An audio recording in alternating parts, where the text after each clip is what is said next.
only the very, very most important attendees of EIC today are in the auditorium. There you go. I don't know. Maybe we should ask Andre that they put a limit on drinking, so that people actually show up in the morning and don't need to do overtime at the coffee bar to actually ingest enough caffeine to wake up. Okay, everybody, welcome back from the coffee break. I'm very honored to have such a cool group of distinguished guys here on stage on the second conference day. A rather cool panel we've put together here. And we're going to talk about the intention economy. So stuff that is, or was foreshadowed in the last few days by Doc. And thanks for that keynote. I really enjoyed it. It was really good.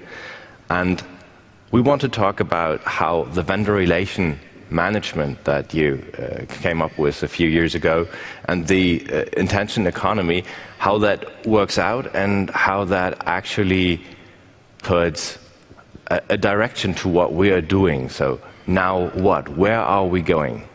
And I'd like to have a short introductory statement from you for that, so we can start the discussion.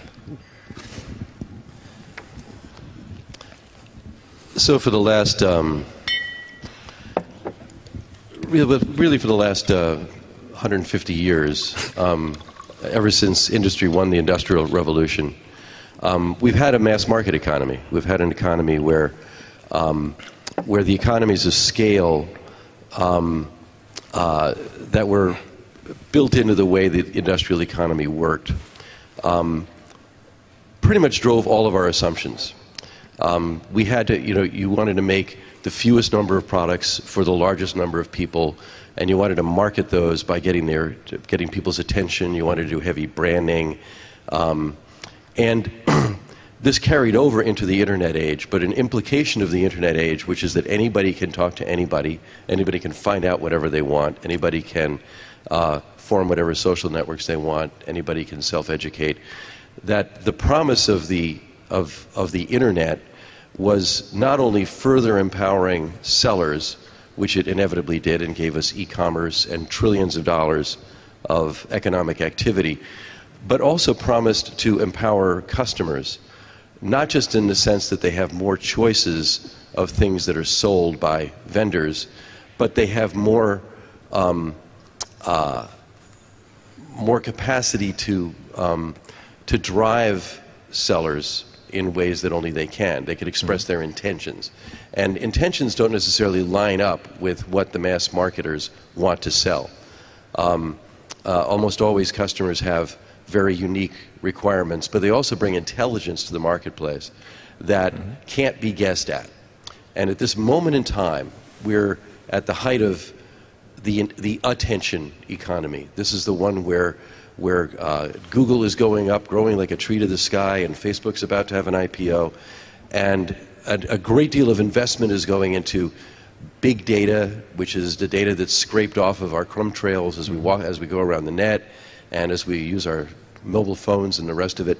And there's an assumption with that the Googles and Facebooks of the world can guess at what you want better than you know yourself. And it's wrong.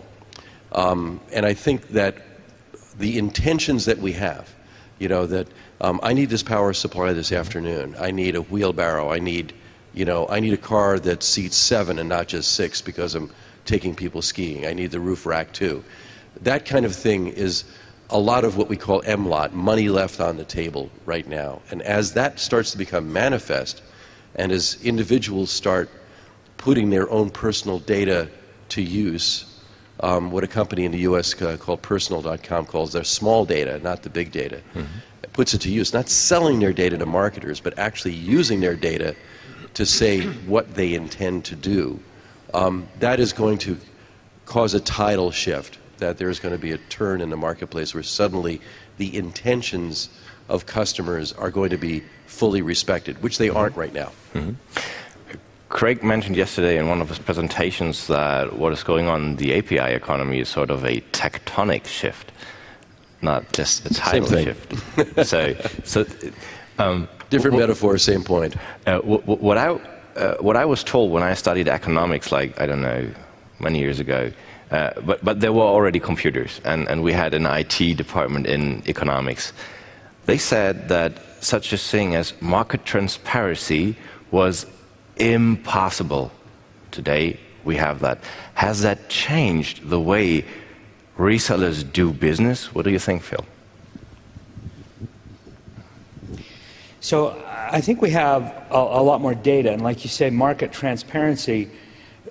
But as Doc pointed out, the way we're getting more data is by scraping crumbs together. As he was saying that, I was thinking that you can't make a loaf of bread by scraping crumbs and mashing them together. And really what we're trying to do with the intention economy, I think, is create the right kind of transparency, right? Transparency that isn't created by inferring what I want, but maybe asking me and letting me say what I want. As I think about this whole, the world we've built, in some ways, there's some disappointing things about how it's turned out. I was involved very early in e-commerce. I built one of the first online shopping malls, a thing called iMall, and we were quite successful in building tools that allowed merchants to go online. And we had all of, I mean, when e-commerce started up, we had all of these dreams about how things were going to be completely different online. But in fact, things aren't really different online. Commerce online is just scaled up mail order catalogs. It's really nothing more than that. Yeah. And you know, to take that analogy even further, Facebook is really nothing more than a souped up bulletin board. It's kind of the same thing we had back in the 80s. We've just made it much bigger and scaled and made it, you know, taken out some of the friction. What we thought about e-commerce was this very different scenario where it might work completely differently. And that idea is, what I'd like to say about that is that it's about ways, not places. What we've built is all kind of places online to go out and shop. And those places are great. I buy a lot of things online. But in order to really change commerce, we have to create ways of transacting online. And that's really what the intention economy is about. It's about coming up with and understanding the ways that people can transact online, and more than transact, interact online, relate online, so that we create a real market, not just a bunch of silos where people go to shop. There's a difference between a market and mail order catalogs. Those are not the same thing. Absolutely. So the interaction is what I'd be interested in, Drummond.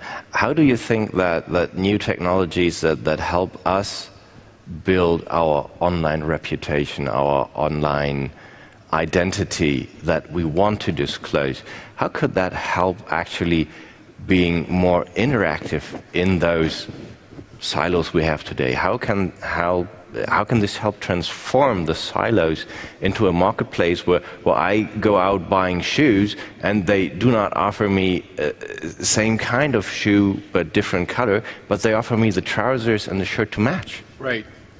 I think the single biggest change that's going to happen that's going to enable that is what it goes by various terms, but my favorite is personal cloud. I know that Key calls it personal domain, and I think we're talking the same thing there. But the shift that's going to happen that I think is most going to enable the intention economy is that we go from interacting to the web, as Phil was saying, to those going to places with our little windows on those places. Okay, this is a very effective window. It's made that whole experience much better and more mobile. But it's still just a window onto those places. Now this starts the trend of putting apps on this that are doing things for me.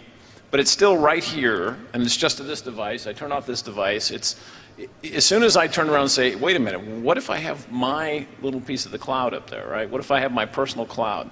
What if my personal cloud then is a place where my personal data, not just, it doesn't all have just to live there, but it's a dashboard for all that. What if that can actually communicate with the rest of the world, similar to the way I use email today, only now it's actually data that can flow back and forth. But it's under your control, right? It's under your control, and those new connections, which we call personal channels, those are revolutionary. Because now, when I go to a site today, there is one service that's made it tremendously convenient for me to go and connect with that site and actually share information, even my social graph, is Facebook Connect. But every time I use Facebook Connect, I'm putting Facebook in the middle of a relationship with a site out there. So Facebook is the one that's gathering all that data. They're sitting in the middle of that relationship. If I can go with my personal cloud and connect directly to that site, when I showed up to that shoe store, right, and what I'm able to share in as little as one button click or even none if I've authorized that relationship, is the information they know to say, oh, we understand your size, we understand you're actually looking for shoes. In fact, we understand what you're doing is you're preparing to go to a prom. Now they can really help me because they understand what my ultimate intention is, right? I think that's personal clouds and personal channels are the single most enabling technology for that.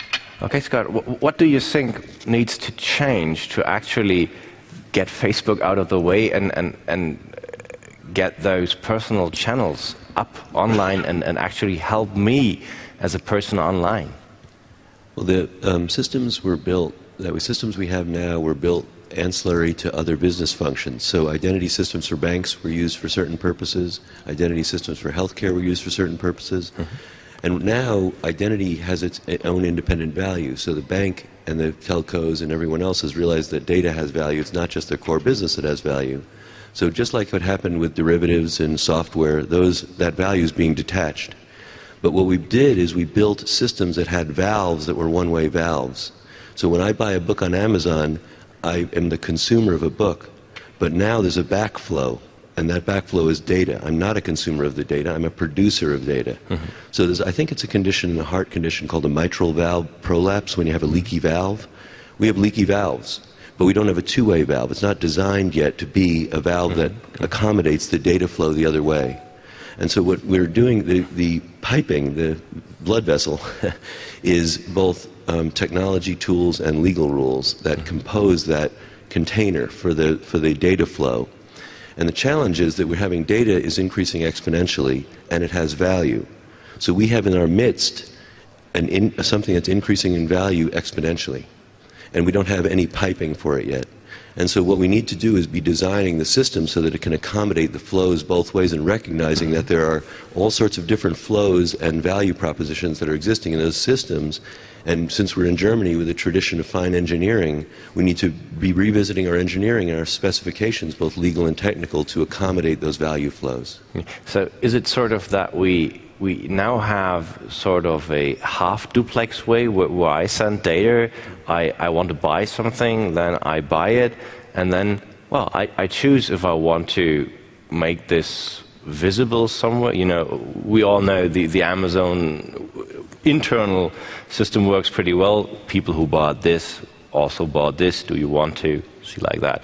But how can we actually change the way we do business online today? Because as from your statements, I see that we do not have the capability of transforming this half duplex into a controlled full duplex. How can we, as hopefully maintainers and controllers of our own personal data, contribute to the advancements of those technologies? How can we as consumers make our demand visible that we want this, that we think this is something that's beneficial for us, but we want to stay in control? Marcel, do you have an opinion on that?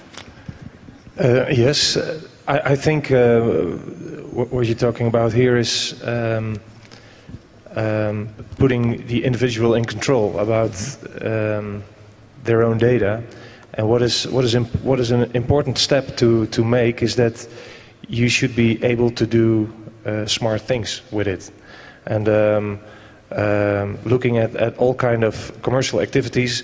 In that sense, you should also turn around the whole world concerning to advertising and to media, because in a model where you have this trust framework where and you can be a node in the system, this also means that you can think of applications which place you as a person in the role of your personal media agent.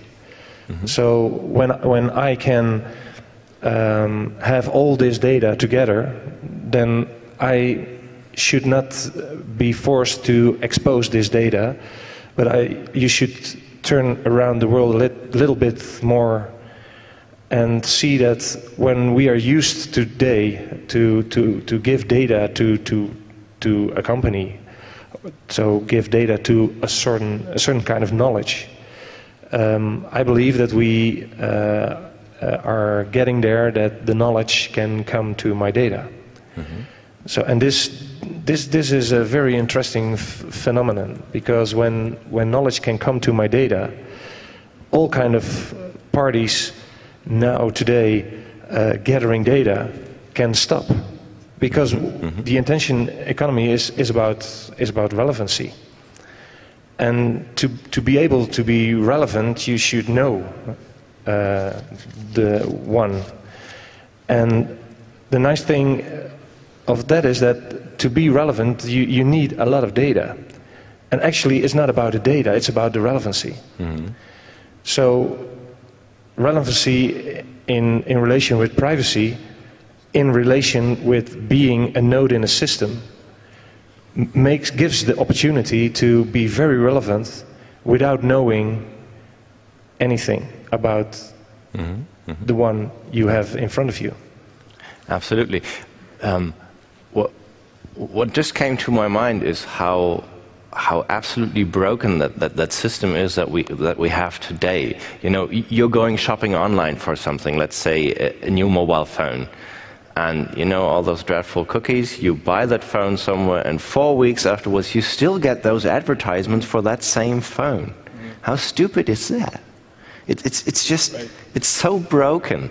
And I'd really be interested what needs to change in the plumbing of the system that we are using today to change that. How can my intentions be made visible to those who are interested in these relevant intentions that I have?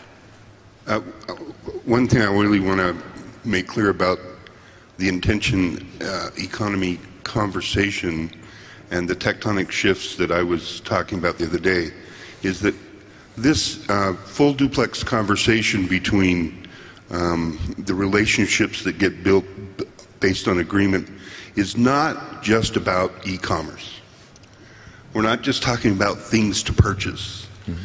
This is about what KuppingerCole calls a life management platform. It's about what I'm up to, what I'm doing, the relationships with everyone, not just buyers and sellers. So it's really important, even though so far every conversation we've had here now is about, you know, what is the process and the mechanisms and infrastructure used to buy things. We're talking about something much bigger than e-commerce. Yeah. This is using technology and infrastructure to automate and form relationships that make life better and more rich without being tied up in the technology itself. It's mm-hmm. It's something much more than e-commerce. So I wanted to point that out. Maybe just tell me if I'm wrong, but looking at TripIt, just telling the guys you trust that you're going somewhere, you're going to Munich unter Schleißheim to attend a conference, and hey, there are more guys I know going there, I can meet with them. Mm-hmm. Ain't that one big part of it? It is, but also think about something like, you know, what it takes to do, give information about your medical history in a permissioned way, or to even deal with the the community that manages your health and the things that you do in your life and the restaurants that you're going to, right? Allergies and stuff like that. Right. Yeah. So travel. There's all these things that you do in your life that aren't about I'm going out to buy something.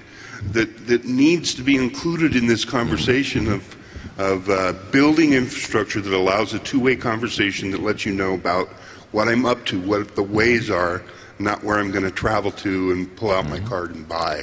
So, Doc, doesn't that mean that I'm trying to do what five-star hotels used to do? I'm going there regularly. They keep on file everything I do, everything I like, I dislike. Next time I come there, they have the flowers I love, they have the food I love. Ain't that something? It's something like that, but it's not just that. That still makes the assumption that the seller is in charge of the relationship. No, that I will do that. That I will let them know all that stuff.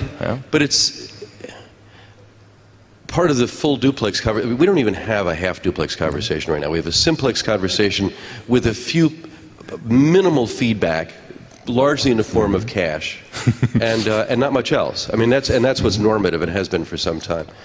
And we're at a funny stage in history where an awful lot of effort is going into improving guesswork and assuming that endlessly improved guesswork is going to handle things. And what Craig's talking about is that there is a mistaken assumption that we are buying things all the time. We're not buying things all the time. This is what's really hurting Google right now. The assumption, A, that you're always buying something, which has really corrupted their search results at this point, to the point at which if you want to look up a minor thing like how to fix your computer, you're going to go through 5 or 6 pages even of crap that's all advertising at you, when all you want to get to is a spec sheet, or something somebody posted once on how to get the screws off your computer. Which 5 years ago, you'd be easy to find that stuff. It's much harder now because the commercial web has absolutely overcome the web of documents that it was in the first place, and getting in the way of what it can be, which is a matrix of relationships that are voluntary between people and things and the world that we live in. And the original nature of a marketplace, of a natural public marketplace, was where we go to do business and make culture. We know some people, we don't know some other people, but we're in charge of how we interact with that. And we've barely begun to build out what that's going to be online. And what gets in the way is the assumption that we have enough technical stuff already that's going to kind of take care of that. We need several things that we don't have right now. One is a way of asserting our intentions around use of data and what a relationship is. And for example, look, I will let you know my credit's good, even if you don't know who I am yet. I will let you know this amount of health data about me if that's interesting to you, but you're still not going to know who I am. Or if you do know who I am, and you're going to be able to use this data in a permitted way that is also auditable. That's part of what some of us have been working on here. So that if somebody misuses the data, it's essentially watermarked in a way, so that it can be found, so that it can be followed. But even thinking about that requires that we give up on the sell side, on the corporate side, the notion that we're in charge. We're not. And I'm going to broaden this out a little bit to bring in something Phil's been writing about lately, but it's an insight that a physicist named Jeffrey West came up with, which is in answer to the question of why companies die and cities live. You can bomb a city, you can fill it with disease, and half the people will die off, and yet cities tend to live. All companies die. Companies are not trees that grow to the sky. Every company will show you how they are a tree that grows to the sky. Facebook thinks it's a tree that grows to the sky. Facebook is going to die. The nature of its business means it's probably going to die, I think, in the next 5 years. Could somebody tweet that, please? Yeah. Facebook will die, everybody.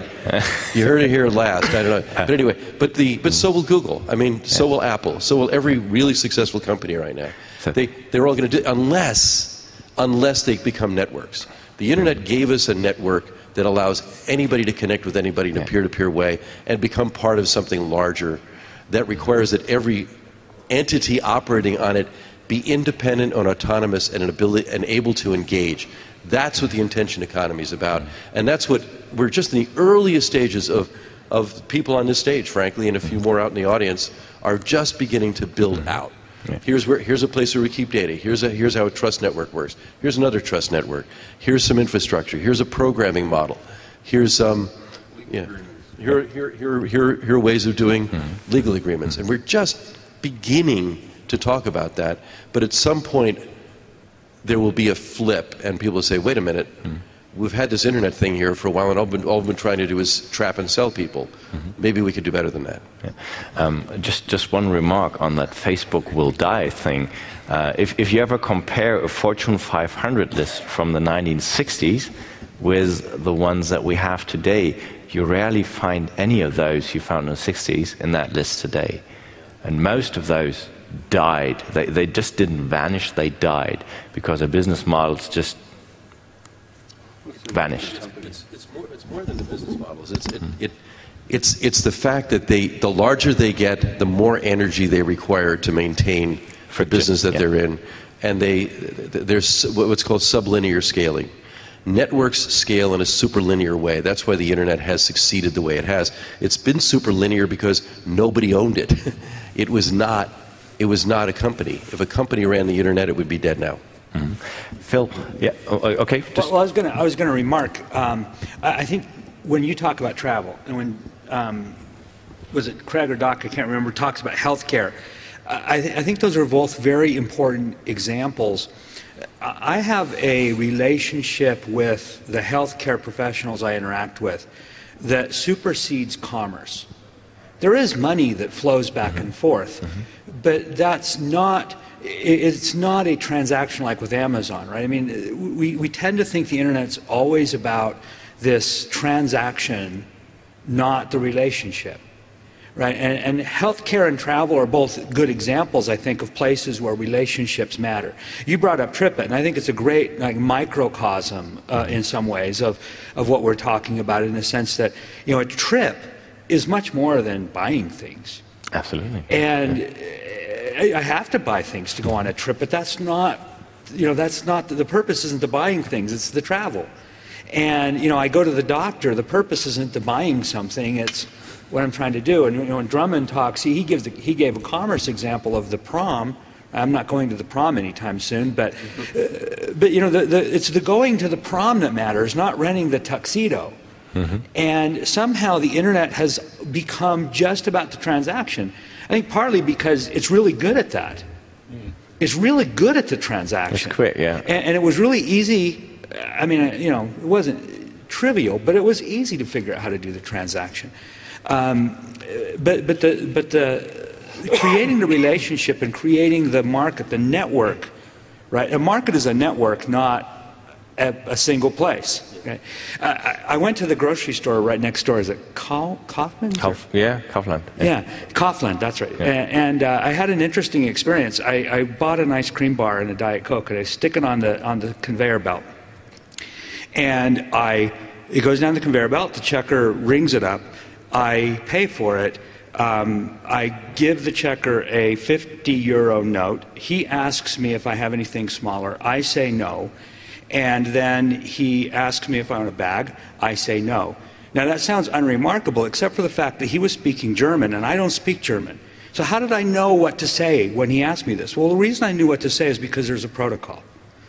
Right? There's a protocol for how we buy things at the grocery store. And it's the same in Germany as it is in the U.S. I knew when I handed him a €50 note and he asked me if I had anything smaller, that's what he was asking me, even though I didn't understand a word that he was saying.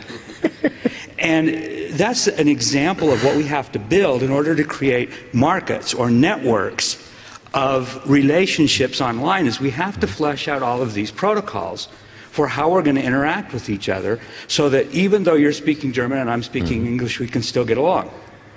It's the receivers, and you need to have some sort of a translation service that actually gives you an understanding of the protocol. No matter what you give into that channel, into that full duplex line, it needs to be translated so that the receiver can understand what the intention was, right? That's exactly right. So if we both speak the same protocol, the issue is syntactic, right? The checker example, it was purely syntactic. It was all form. The reason we could cooperate was because it was all about the form of what we were doing, not the meaning of the words. Now, as soon as something weird happened, the protocol would break down, and then we would need semantics. We would need language in order to negotiate whatever exception happened in that process.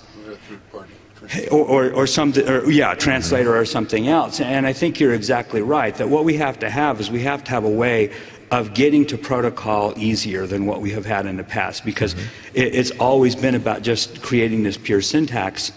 And I think that what Tim Berners-Lee saw maybe a decade ago, and many of us are only starting to realize now, is why the semantic web that he called it is so important. Because it really is about that idea of translating between different protocols. That's, and I could go on and on about how it's been hijacked by the academics and everything else, because I am an academic.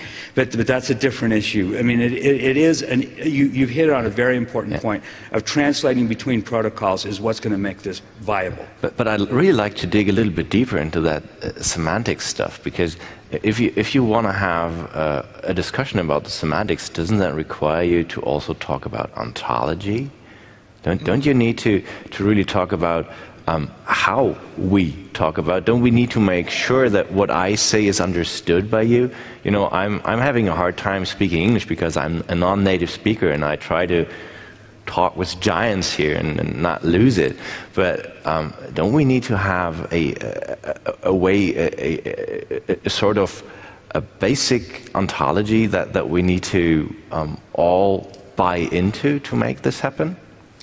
You don't necessarily need one, but you do need a way for the semantics to be understood throughout. I mean, so one of the challenges of moving to personal clouds is companies have the resources, and every CRM system out there that is relating to us today has its schema, its ontology that's working against. One of our gentlemen that has been working with on VRM for quite a while, Ian Henderson in the UK, has very deep experience with CRM, and has designed, it basically said if an individual wants to have everything that they would need to interact with a CRM system, it's about 4,000 pieces of data. It's a very large schema, but it's a perfectly reasonable task. It's just that's really designed. They have a database, you have a database. If we're going to connect all these personal clouds, if we're going to have a way of actually casting an intent out there, like if I just cast the intent out there, club, right? Well, are we talking a golf club? Are we talking a social club? I mean, what does that mean, right? So we do have to have a way to, if I'm going to be able to just go to my personal cloud and say tux, for example. Yeah, it's going you're going to have the context, and if that goes out onto a channel rather than me having to go to a site, then the different potential vendors that might actually want to say, okay, I want to understand the intent and come back and offer you something, they are going to have to understand that. Yeah. Scott, you wanted to add something? Yeah, I was, something that occurred to me when you asked that question, a universal language, right? And that occurred to me, that tied into the conversation we had before.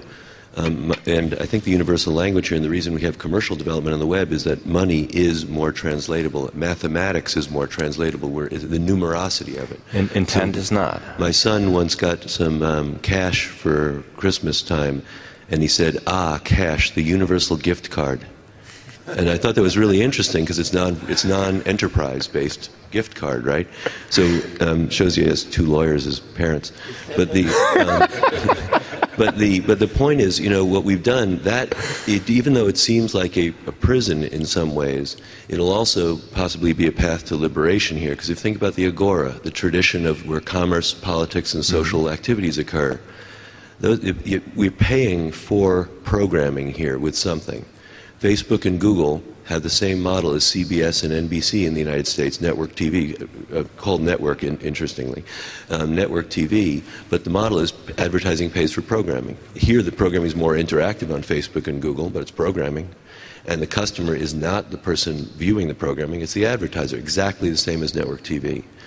But here it's a little bit different. Because of that counterflow, we have the opportunity for greater efficacy to be built in the consumer, what's now called the consumer, and what is actually the data producer.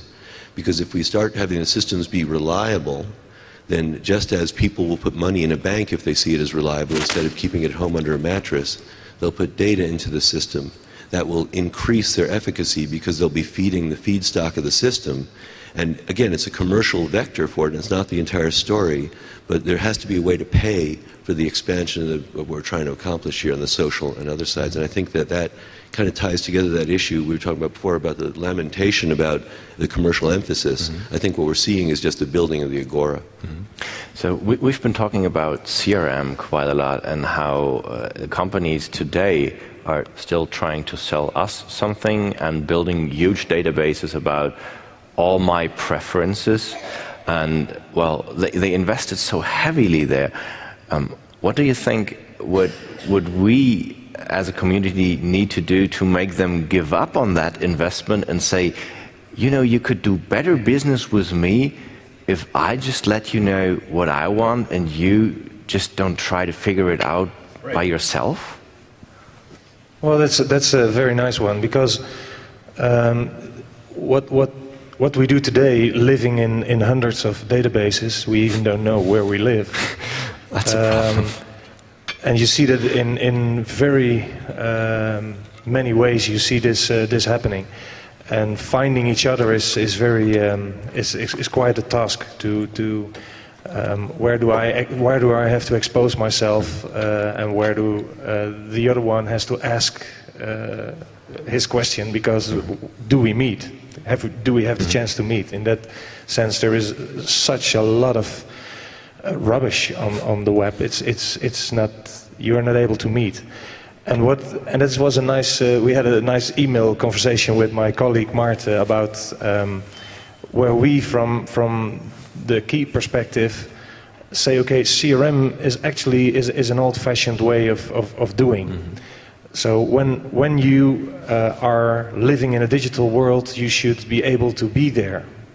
So when you have this ability to go to this process, to have this, to be this node in the system, and this node in the system can have this connection points to authentic data sources which are yours, like your name or your street where you live or whatever. Then I have these sources, and I have the ability to make them available for someone who is relevant for me. So where Doug is talking about VRM, without knowing that 5-6 years ago, we talked about CMR, Customer Managed Relation. So I think those two terms are complementary to each other. But we like to think about the consumer, customer, individual centricity, and because the world is about people, and actually it's a bit of a holistic discussion here. That it's so logical how it existed, because all those companies with all those efficiency they had to do, had the money to start this whole thing. When the internet protocol came, there was the money to invest in these mainframes and all those things. So when that started in the 70s, and 25 years later we got this World Wide Web, it's logical that the push was created. But then there is a lot of push, and we are just at the beginning, because the whole world of things is at a start now. So we have to turn this around and be able to be there and be in control and give data back. So I think personally that CRM systems should interface with me, because I know best who I am. There's really nothing wrong with CRM. It's what companies were trying to do to serve you better, right? It was to, let's gather the information. I mean, the original problem CRM was solving was, how does a company, especially a large one, come up with a single view of a customer so it can serve it better? It's a matter of time. It's in time. But what Marcel's doing, and what Respect Network is about doing at scale, is saying, okay, that's what we could do before we had the internet, before we had this ability for us, as Marcel puts it, to be nodes on the system. As soon as we have that capability, now you can connect your CRM to me, right? And that personal channel is if we talk about how we're actually going to get there, I think the answer is we are going to start as customers to offer that personal channel to the vendors, and the vendors are going to say, wait a minute, I have a competitive advantage over my competitor if I go and get a personal channel to you first. This is just hilarious. All through your comments, I was thinking, I am a new user of Salesforce and I hate it, you know. I have to put all that data, all my Rolodex business cards into that tool, and I have to document everything I do with every one of you, and I have to make others see what I did with you so they are informed. And probably 10 years down the road, somebody finds out, yeah, I should talk to Phil because I think he probably now needs this and that. I said, that's crazy. And I was just thinking about how does that full duplex work? How do I give back? And that was just what you pointed out. We, as the ones who have a need, who have an intention, need to have the capability to actually tell it to the relevant suppliers. But now, here's my question to you. How do I know who actually could serve that intent that I have? How do I, as an educated user, as an educated consumer, be it an individual or a company, how do I find out who the best suppliers are? Who are the suppliers? How do I do that in the intention economy? Same way you do now. It's called word of mouth. Well, there actually is there is a term that we've been using called a personal RFP. It's just advertising in reverse. You know, I would advertise that a typical one that we talk about is, you know, I need a stroller for twins in downtown Munich in the next 2 hours. I have 200 euros. Who's coming through? Without giving up any personal or personally identifiable information, except to those vendors with whom I already have a relationship. And that's a protocol-based thing, to use Phil's terms. Who's working on that? A lot of people are working on it. I mean, this whole group. That's what Key is doing now. And there is how would that work with Key right now, Marcel? Well, well, it's maybe we should. We should talk. We should talk. We'll make it work. We have Say it's pitch. We have a very nice movie made about that, because the advertising world, that's actually where we're talking about, and everybody is an advertiser, and I'm an advertiser too. So it's very nice to be able to profile yourself and to be able to make a split in identifying information and product information as you wish. So what Doc points out is okay. I put outside something which, so I'm not looking, I'm finding. So this is the reverse way of doing it. Okay. Sebastian, one thing I wanted to point out was when you asked the question, shouldn't we get the CRM vendors to rethink this and reverse and let a bidirectional conversation go on? And that would also imply the people that supply data to companies who are trying to figure out how to communicate to you as a demographic instead of a person, because there is no two-way conversation, so they want to, peek into your life and where you went and what you did and put you in a container of age and group and buying practices based on where you live and some magic formula that will let them come up with the right advertisement that will extract that dollar from your wallet. These people are so convinced that this is so magical and so important and so well thought out that I think they're going to be the last ones to say, oh, sure, let's have a bidirectional communication. I like that idea. No, they're going to keep going down that path until it's too late for them to do anything else.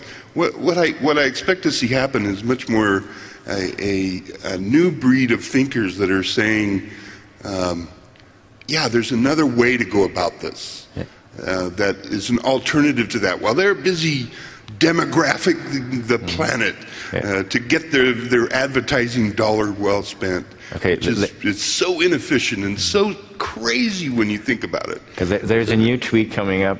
Sell CRM stock now. So I want to add one quick thing here, and it's in support of what Craig says, but it's also in support of the people who in CRM see what's coming. And so CRM Magazine, May of 2010, almost the whole issue was devoted to VRM. The cover of it was black, and on it said, "I am not an eyeball." They quoted large hunks of the Clue Trade Manifesto, which I co-wrote with 3 other guys in 1999, calling for a lot of this stuff. But the thing is that they're not the ones buying it. So CRM is an $18 billion business that's a B2B sale to retailers and companies that are busy managing their salespeople, and the demand for that stuff is still very high, and it's very so. What's happening is that people in a lot of businesses, it's happening in broadcasting, it's happening at Google and Facebook for that matter. It's happening with any large company where there's this split in our own heads. It's like I'm over here being the customer, and I'm drowning in advertising and crap that's guessing at what I want.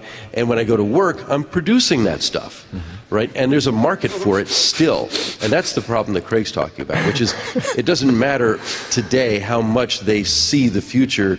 What people are buying now is the old stuff. Just like in 1982, mainframes were way outselling PCs, but PCs came along, and the end was obvious for what's going to happen with computers. So, yeah. I just wanted to make one point on that. It's interesting, while you guys were talking about that, I was thinking, well, it's interesting because if you have the personal RFP, it's kind of a mass customization kind of notion, looking at the old, kind of that's the conversion from the old paradigm to the new, kind of thinking about it in that way. But the reality also is that when you want a ski rack, the ski rack doesn't magically appear because you summon it. There needs to be strategic decisions made to have inventories of ski racks manufactured. So when I go to the grocery store and I don't know what I want for dinner, I go in there and it helps. There are things already there. So there's an anticipation of needs that has to happen also. What all of these approaches enable is a higher resolution understanding of markets, because groups still will make express preferences through markets. It's not just individual preferences.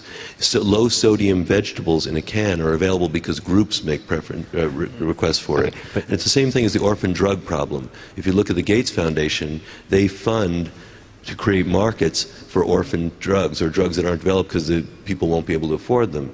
The creation of markets also helps drive preferences and drive the availability of things that can then be personal RFP'd. So there's a higher resolution conversation that goes on as a result of these modalities that improves both sides of the equation. But so that from my interpretation, that means that there is still a room in the market for CRM, for VRM-enabled CRM, in the way that I, as a valued customer of that organization, put out my personal RFPs, and through the way I issue those personal RFPs, that company could still learn what my desires are and probably come up with a very personalized ad for something that I didn't even put up a personal RFP yet, because they just followed closely what I was advertising, what I needed.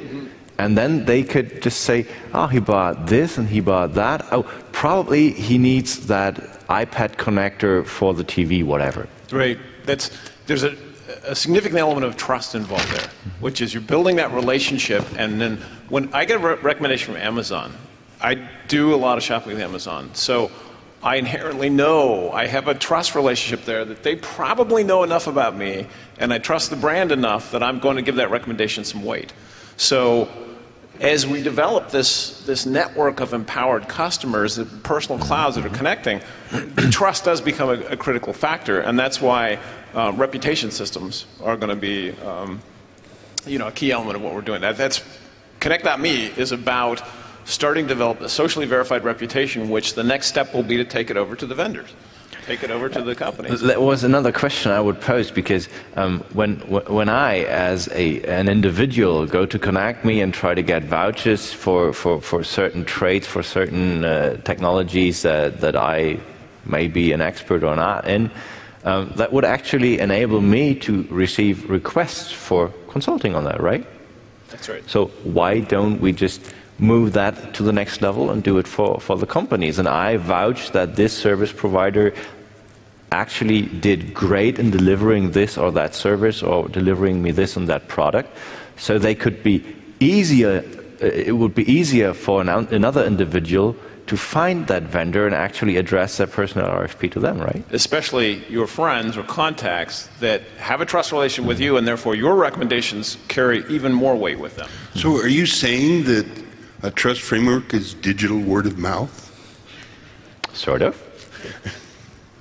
That's wow! Right, that you nailed it. Okay, we're already 6 minutes ahead of time. So no, just kidding. Yeah, that's about it, right? So yes. I read an article once that had the headline "Why Trust is Bad." Any one of you read that one? When did that come out? I think it's been a few years, maybe late the 1990s. It was.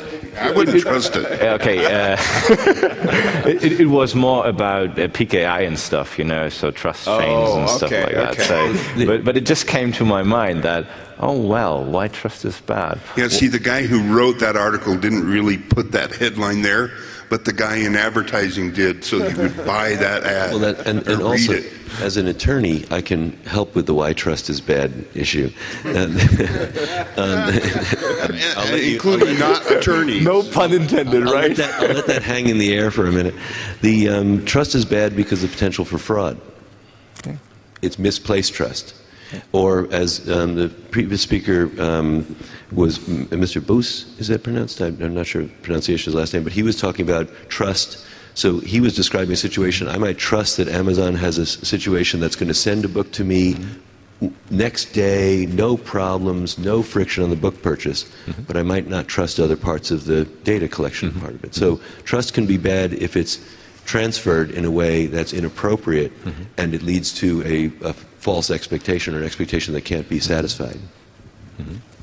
Well, I think we should spend another 2 minutes on that trust issue.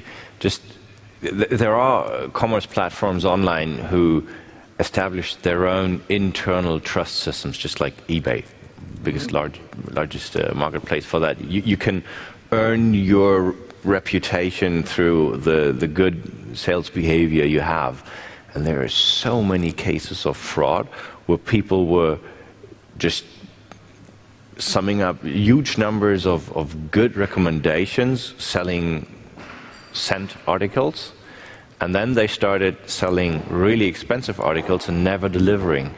How would that future system that we're establishing now be resilient against this kind of fraud, Drummond? Well, it's a challenge with reputation systems, and one of the things is if you have a reputation monoculture like at eBay, where it's all in one silo, and there can be significant economic incentive to go in and game it in that way. I've had a number of people come up and talk about that exact case, and then I turn around and say, okay, well now let's look at a VRM network, okay, where it's the individual customers and the companies are triangulating, that you have many different relationships, right? Many different social relationships. I have people vouching. Yeah, it's not a silo, okay? It's a network of trust, and therefore now you have to fool not just one class of buyers on one dimension. You got to fool all the people all the time. So if I could add to that a little bit. So trust is an expectation of future behavior. Reputation is a measure of past behavior, right? And so what eBay is doing is they're measuring past behavior. They're doing it with what we call cheap pseudonyms. In other words, eBay uses pseudonyms, right? You don't know who the user is, and they're cheap, meaning that there's no cost to getting another one. In a system where there are cheap pseudonyms, bad reputations don't stick, because as soon as I get a bad reputation, I just get another pseudonym. And so there's been a lot of study of eBay's reputation system. Nevertheless, eBay's reputation system is what made eBay. Without its reputation system, eBay would not exist. So what Drummond's talking about, and I think what an example we can use is Facebook. For all of the negative things we say about Facebook, Facebook has a very interesting property. And that is that it's very hard to be someone you're not on Facebook. Because if you come and look at my profile, and we share 5 friends in common, right, it's very hard for me to fool the 5 friends that you have into thinking I'm really somebody else with all of the various relationships we have. And of course, as that network gets tighter, it's very hard to be someone you're not on Facebook, which means that the pseudonyms, even if it's a pseudonym, the pseudonyms are not cheap. They're expensive because it takes time and effort to create that pseudonym. And so there are ways of creating systems where pseudonyms are not cheap, and where we can measure past performance in order to establish some expectation of future behavior. Now, it won't be perfect. There's always going to be opportunities for fraud, because that's, I mean, we're people, right? We're not creating a utopian society. We are just creating essentially a mirror of the world. But there are techniques that we can employ in order to create a system of trust that has a real underpinning and is capable of at least detecting fraud at some point and auditing it and then prosecuting it. So what I would request then is sort of a disappoint button in those networks. So when I come to you and I'd like to have some consultants' work done by you, and I'm disappointed. Right. I'd actually like my network to know that I was disappointed by the performance of Drummond. We need that then. Right. Because it hurts. The term we have people coming today on Connect Me, you can only vouch, and we've had people come in and say, "Wait a minute, what about a grouch?" And it is true. Negative reputation is actually exponentially harder because it's much easier if you, particularly in a commercial setting, I want to damage the reputation of my competitors, and it's much easier to game it if you can do it negatively. So what you have to build into the system is a really high cost to do that. As in, you know, if that comes out, it's not my competitor's reputation that's damaged. Mine goes in the trash. So you need to align all those incentives, and we are working with it, particularly when it comes to today it's only person to person on Connect.me. As we move to the Respect Network, companies join that, and but you do need to have a way to say, yes, I was disappointed. This did not work. A complaint system. Yeah. We're running out of time, so what I'd like to have for a closing is that besides trust and personal RFPs, I'd like to have each one of you mention one of the building blocks that we need to establish to make the intention economy be supported and become real and effectively usable for us. And I'd like to start on that end. I think reliability in both tools and rules to drive data leverage. I think settling on a simple set of terms and conditions that a user can assert. One page. Oh, yeah, very much like Creative Commons has with copyright. Don't track me, give me back my data when you're done. Simple things that are machine and human readable. That simple thing. And I think it's a requirement that we don't have it yet. We will. Okay. As a planet, we need to move from the thinking that people and customers and employees are assets that are expendable to the thinking that people and employees and are relationships that are managed through agreements, and that those agreements are changeable and can work towards moving forward rather than controlling and in a hierarchy of this master-slave client-server design. So I mentioned protocol earlier, ways, not places, and I think what we need is a meta protocol, a way that we can create protocol easier, come to agreements quicker, and I think that lies in the semantic knowledge that you mentioned that is so important to that. I talked about personal channels earlier, and I think I'd be very specific. As soon as we can start connecting personal clouds with CRM systems and making it clear to companies, to vendors, how that is in their interest, then we'll start a dynamic where, you know, it's like growing a social network, only it really is, honest to goodness, a VRM network. And the advantages are going to start to multiply just the way they did as a social networks group. Okay. Okay, and my word should be independency, to put people in control. I think it's very important to secure that. Okay. Can I just say love? All we need is love. That's just great. I actually think it's better pizza crusts. Okay, so closing statement. The reason I gained so much insight on the VRM economy and the intention economy today is that I was standing on the shoulders of giants. Thank you so much for attending this panel, and thank you for contributing. And thanks to the attendees. Thank you so much, guys.